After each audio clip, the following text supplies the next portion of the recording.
Salut à tous les amis, je suis ravie de vous retrouver aujourd'hui dans cette nouvelle vidéo. J'espère que vous allez tous très très bien et que vous allez tous passer une agréable semaine ainsi qu'un bon week-end.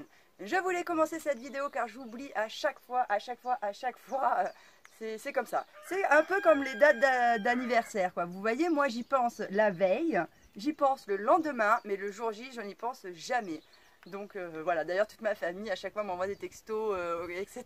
parce qu'ils savent que moi... Si personne ne m'informe c'est l'anniversaire de quelqu'un, moi je zappe, hein. C'est clair et net. Et même des fois quand ils me l'envoient, il faut me l'envoyer le jour J, sinon c'est mort. Bref, tout ça pour vous dire que c'est un peu pareil avec toutes les personnes qui me soutiennent sur Tipeee. À chaque fois que je fais la vidéo, que je fais des trucs et que je vais la monter ou quoi que ce soit, est-ce que vous croyez que j'y penserai à ce moment-là? Eh ben non, je n'y pense pas, j'y pense généralement une fois que la vidéo est publiée sur YouTube, quoi. Donc clairement, il faudrait que je la refasse tout, que je la republie, bref. Donc voilà, c'est pour ça que souvent ça n'apparaît pas dans les vidéos, mais ce coup-ci, comme vous pouvez le constater, j'y ai pensé. Et donc bah voilà, je souhaitais remercier donc toutes les personnes qui me soutiennent sur Tipeee. Vous savez que ça m'aide grandement à financer une grosse partie de mon traitement. Et ça m'aide beaucoup face à mon combat dans la maladie. Donc bah, je vous remercie sincèrement les amis de m'aider.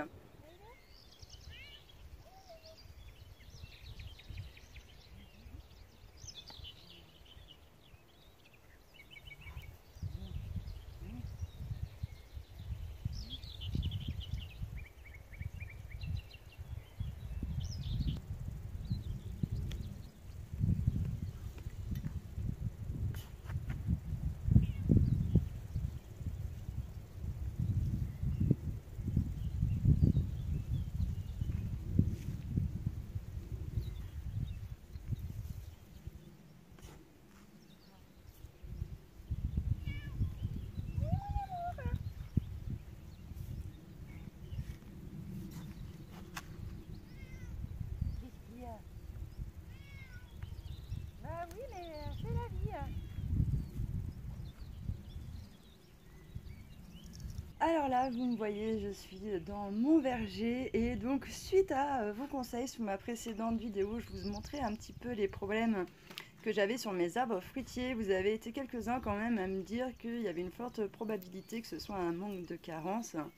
Et clairement, je suis plutôt d'accord avec vous, hein, étant donné que je pars d'un sol quand même qui est pauvre, qui avait été hyper dégradé, donc je ne serais pas étonnée que les petits soucis que j'ai soient des carences.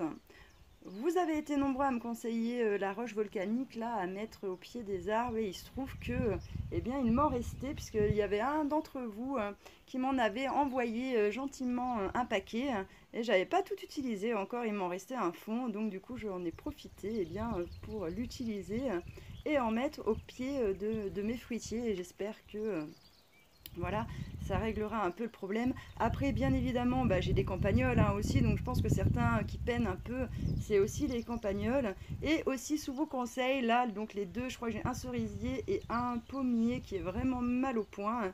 Et du coup, je pense que ce que je vais faire, c'est que, bah voilà, sous vos conseils, je vais les déplanter et puis les replanter pour voir bah, en effet s'ils sont sur une galerie ou pas, s'il n'y aurait pas un ver qui bouffe les racines, bref, quelque chose histoire de savoir un peu pourquoi ces arbres-là ont du mal et bah, par la même occasion peut-être voir bah, pour les sauver, hein, on ne sait jamais.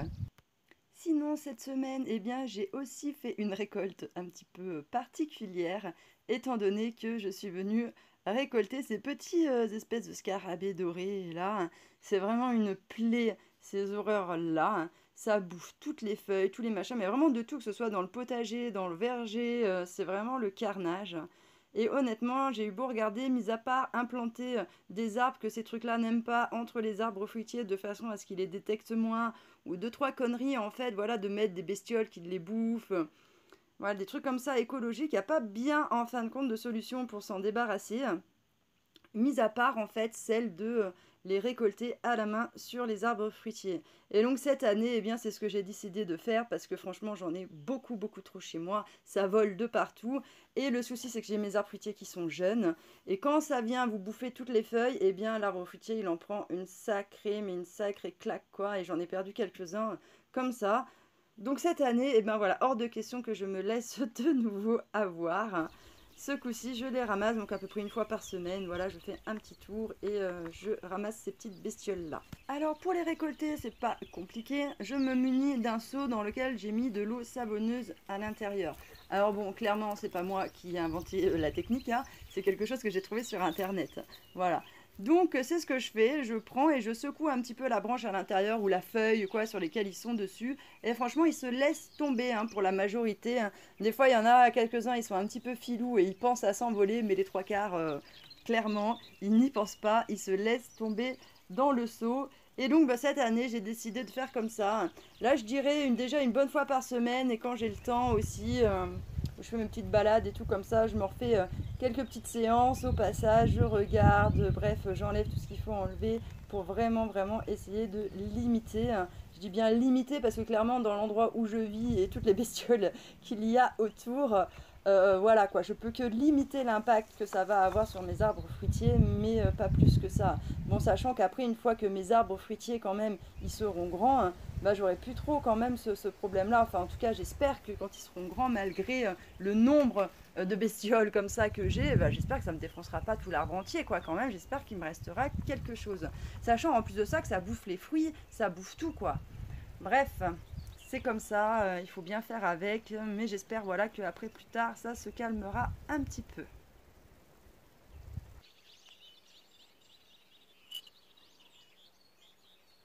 Je vous retrouve ce matin, là il est, je crois qu'il doit être 7h30, un truc comme ça. Hein.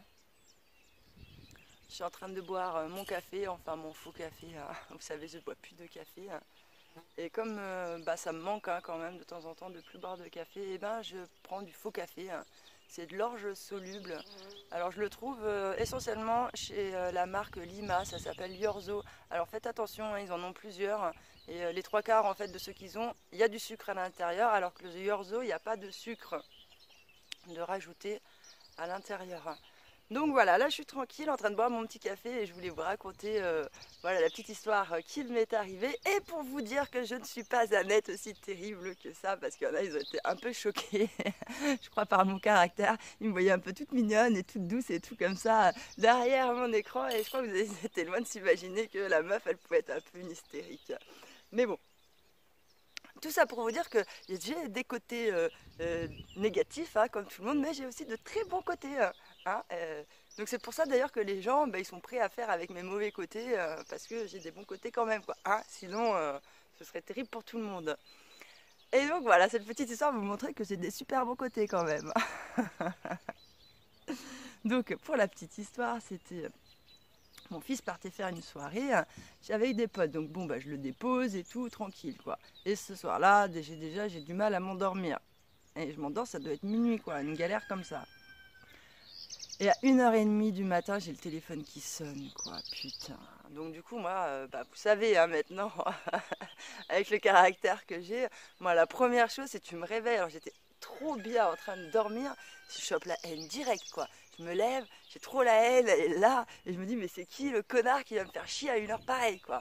Bref, je regarde le téléphone, et là, qu'est-ce que je vois? Je vois que c'est écrit bah, le nom de mon petit tueur d'amour, quoi. Et là, du coup, je passe, en fin de compte, de la haine au stress, en même pas un quart de seconde, quoi. Et je me dis, oh là là, j'espère, enfin, voilà, je me dis, ça se trouve, il lui est arrivé quelque chose de grave. Bref, ma tête, elle est déjà partie sur 1 milliard de choses dramatiques qui auraient pu se passer, quoi. Du coup, je décroche le téléphone, et je lui dis, ouais, ça va et tout. Je lui dis, t'as un problème? Il me dit, non, non, non, maman. Il me dit, t'inquiète pas, tout va bien. Il me dit, je suis juste un petit peu défoncée. Et il me dit, je voulais en profiter pour te dire quelque chose que j'ai pas les couilles de te dire en face. Et là, moi, je me dis, mais merde, qu'est-ce qu'il va me dire, quoi? Parce que ce qu'il faut savoir, c'est qu'avec mon fils, on a quand même une super relation, quoi. Moi, j'ai une éducation vraiment différente de la plupart de la norme, quoi, on va dire, hein, clairement. Hein. Ce qui m'a valu énormément de critiques, en plus déjà de toutes les critiques que je me prenais par mon style de vie, par le fait d'être une femme et d'élever mon enfant seule, blablabla, blablabla, blablabla, quoi. Donc ça, vraiment, l'éducation, c'était un petit peu, voilà, la cerise sur le gâteau qui arrivait en plus dans la critique là-dedans. Mais bon, c'est pas grave, moi, je m'en suis toujours un peu battu les couilles de tout ça, donc j'ai toujours fait ma vie comme je l'entendais, et puis ça plaît, c'est bien, ça plaît pas. Bref. Et donc là, quand même, je me retrouve, je m'assois au bord de mon lit parce que je me dis clairement, avec la relation qu'on a, on se dit tout. Hein. Franchement, avec mon fils, on parle de tout, on se dit tout. Il y a même des fois, franchement, il m'a appelé des fois pour des conseils ou des trucs comme ça. J'ai été vachement étonnée. J'aurais jamais cru qu'il m'appellerait moi pour me demander des trucs comme ça, quoi. Je pensais qu'il appellerait ses potes ou quoi que ce soit. Et non, en fait, quand il a vraiment besoin d'un vrai bon conseil, en fait, c'est moi qui l'appelle parce qu'il sait que moi, je suis toujours de son côté. Je le juge jamais dans ce qu'il fait. Moi, j'ai pas oublié que j'ai été jeune aussi, des conneries que j'en ai faites. Donc, ben, il va en faire. Il en fait de temps en temps et il continuera à en faire. C'est normal, c'est l'évolution qui est comme ça. Hein. Et donc, bon, bah, il sait que je suis cool, je prends bien les choses, on en discute, etc. Je monte pas en l'air ni rien. Donc, voilà, on a une grande communication tous les deux. C'est pas un problème, quoi. Donc là, le fait qu'ils me disent, le mec, ouais, il faut que je te dise un truc, j'ai pas les coups de te dire en face, je me suis dit, oh là là, ça y est, moi j'ai un cerveau, il est câblé, je peux en imaginer des trucs de fou, quoi. Vous savez pas, vous. Bref, du coup, moi je suis là, je m'assois, je me dis, mais qu'est-ce qu'il va me dire, quoi. Et là, il me dit, maman, je t'aime. Il me dit, t'es vraiment la meilleure mère au monde qu'on puisse rêver d'avoir. Il me dit, j'ai vraiment trop de la chance, quoi. Et là, je lui fais, oh, merci mon petit cœur d'amour. Oh, mais que je t'aime. Oh, mais dans ces moments-là, je l'aime encore plus. Je vous jure, c'est inhumain. Ça devrait être interdit d'aimer quelqu'un autant que ça. Je trouve pas ça normal, moi. Ça ne devrait pas exister. Et vous voulez que je vous dise le pire dans tout ça, hein? Eh ben, c'est que plus il grandit, en fait, bah, pire c'est. Pour la simple et bonne raison, c'est qu'en fait, eh bien, bah, maintenant il est en train de construire sa personnalité d'homme. Et plus je le vois évoluer dans sa personnalité d'homme, se construire, etc., bah, plus je l'aime. C'est un truc de fou. Parce que vraiment, il a une personnalité que je kiffe. De toute façon, c'est pas compliqué. Hein. Mon fils, il est comme moi. C'est un hypersensible, hyper empathique, etc. Et donc, du coup, on est câblés pareil. Hein. Donc du coup, bah, c'est génial parce qu'autant mes parents n'étaient pas câblés comme moi, si vous voulez. Et du coup, même si mes parents m'ont apporté beaucoup d'amour, etc., ils m'ont jamais compris. Ils n'ont jamais compris mes choix de vie, même encore aujourd'hui. Hein. Enfin bon, bref, ils n'ont jamais compris tout ça. Et moi, je me dis, l'avantage que mon fils il a, c'est que lui, il est compris au moins parce que, ben voilà, on fonctionne exactement pareil. Et donc plus sa personnalité se dessine, plus il évolue, plus il grandit et tout ça, et plus je l'aime, quoi. Mais plus je l'aime. Je me dis, mais jusqu'où ça va s'arrêter, cette histoire-là? Ça va aller jusqu'où? Bref. Sache les campagnols, petit chou d'amour.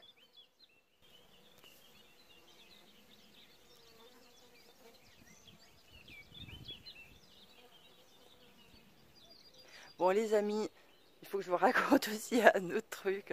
Je crois que mes poules ont fait une réunion et se sont mis d'accord sur un truc, quoi. Je me dis c'est pas possible autrement. Pendant 3 jours, j'avais plus d'œufs. 3-4 jours au moins ça a duré. Elles pondent et puent à l'intérieur, quoi. Et je me suis dit, je suis sûre, elles doivent pondre dehors dans le bosquet, obligées.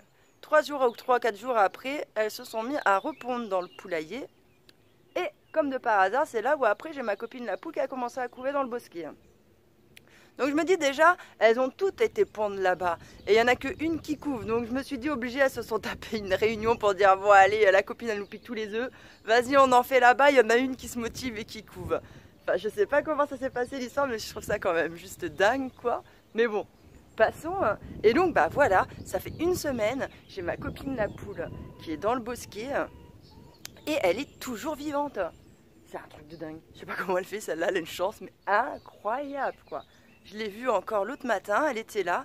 Donc généralement, je peux la choper vers les 10, entre les 10 et 11 heures. Elle sort de son bosquet, elle vient boire et manger, puis après elle y retourne. Donc c'est comme ça que je sais qu'elle est encore vivante. Et waouh, putain, elle tient super longtemps celle-là. Elle a vraiment de la chance, quoi. C'est fou. Et alors oui, c'est vrai que dans les commentaires, il y en a aussi qui me disaient mais Vénus, tes chiens, ils font pas le boulot avec les renards, etc. Mais si, en fait, ils font le taf. Mais en fait, ça arrive que des fois, il y ait des ratés, quoi. Et c'est comme tout le monde, on n'est pas tous infaillibles et des fois il y a des ratés. Et donc ma première poule noire qui avait s'était fait choper, bah voilà, il y a eu un raté. Et puis bon, il faut savoir quand même à l'époque, c'était plus mon berger allemand qui s'occupait de surveiller tout ça. Et maintenant, comme il est vieillissant et qu'il a des problèmes, il a toujours eu déjà des petits problèmes aux hanches, et d'ailleurs pour ça que personne ne le voulait. Donc voilà, je sais que très jeune chez lui ça commence, mais voilà, depuis que en fait il commence vraiment à fatiguer un petit peu, et bien j'ai ma chienne qui commence à prendre le relais. D'ailleurs je trouve ça super intéressant, j'ai toujours eu plusieurs chiens ensemble là mon berger allemand avant c'était pas lui le dominant, c'était ma chienne, et quand ma chienne est décédée, c'est lui qui est devenu le hyper dominant, et quand mon autre chienne est arrivée, la Pouni, voilà, elle n'avait pas la place de la dominante quoi. Et maintenant, elle commence à prendre un petit caractère un petit peu plus dominant, le fait que lui commence à vieillir, etc. Et elle a une ouïe de malade, quoi. C'est un truc de fou, je peux vous assurer. Il y a même, c'est trop en fait une crève la dalle, elle aime trop la bouffe. Et donc, je veux dire, même quand elle a sa gamelle de croquettes, les chats, s'ils arrivent au-dessus de sa gamelle, on n'a entendu aucun bruit, ils n'ont rien touché ni rien, ils sont juste au-dessus, prêts à commencer à aller prendre la petite croquette. Oh, elle est dans la yourte, elle peut être n'importe où, elle les entend, elle va débarquer en courant. C'est un truc de dingue. Et je pense pour les poules, c'est pareil. Elle se dit, ma tête, s'il y a quelqu'un ici qui doit bouffer de la poule, c'est moi. Et personne d'autre. Du coup, elle veille au grain, et elle, le moindre bruit et tout ça, vite, elle court, elle aboie, et je pense que c'est peut-être la chance qu'a cette poule-là, c'est que maintenant Pouni fait mieux son travail de gardienne, et qu'elle est plus performante que mon berger allemand sur ce niveau-là. Donc, voilà, pour l'instant, elle est toujours vivante, je ne sais pas combien de temps ça va durer. Le souci va se poser aussi quand, quand les petits vont éclore, quoi. Parce qu'elle va, bon bref, je sais pas comment on va goupiller cette histoire-là, mais bon, j'espère que si jamais elle arrive à aller jusqu'à emmener les poussins à l'éclosion, de toute façon, ils vont être obligés de venir, la bouffe, elle est par là. Donc j'espère pouvoir les choper à ce moment-là, et puis comme j'ai un autre petit poulailler, tout petit, histoire de justement celle qui couvre, de pouvoir les mettre là-bas dedans pour qu'elles soient tranquilles, et j'espère que j'arriverai à les choper et à les mettre, dans l'autre poulailler avec la séparation, etc. pour mettre toutes les chances de mon côté et en avoir, quoi. Mais bon, voilà, c'est pas encore gagné cette histoire. Je dois bien vous avouer que franchement, je compte pas dessus. Déjà, vous le savez, moi je suis une poissarde de fou. Donc clairement, ça relèverait du miracle si jamais j'arrivais, c'est déjà à l'arrivée à avoir ces poussins qui naissent et qu'en plus de ça, j'arrive à en garder, quoi. Franchement... Voilà les amis, nous arrivons à la fin de cette vidéo. Comme d'habitude, je ne vous aurais pas montré ce qu'il y a dans la serre, ni les évolutions, ni rien. En ce moment, je sais pas ce que j'ai, je blablate de trop. Je crois que c'est après être restée à être hibernée pendant 2 mois et demi, 3 mois là. Je suis dans ma phase blabla, etc. Je te raconte ma life. Enfin bref, dites-moi dans les commentaires si vous aimez bien quand c'est comme ça, je vous raconte un petit peu ma life, mes petites histoires, etc. Et aussi, pour ceux qui vont jusqu'au bout de mes vidéos, j'aimerais bien remarquer un petit peu ceux qui me suivent assidûment et jusqu'au bout. Et du coup, tous ceux qui seront arrivés à la fin de cette vidéo, je vous propose de me mettre ananas en commentaire, ou de me mettre juste l'image de l'ananas. Bref, débrouillez-vous comme vous voulez, mais voilà, comme ça, je saurai ceux qui suivent jusqu'au bout du bout mes vidéos. En attendant, mes amis, je vous remercie de m'avoir écouté et je vous dis à bientôt dans une prochaine vidéo. Ciao!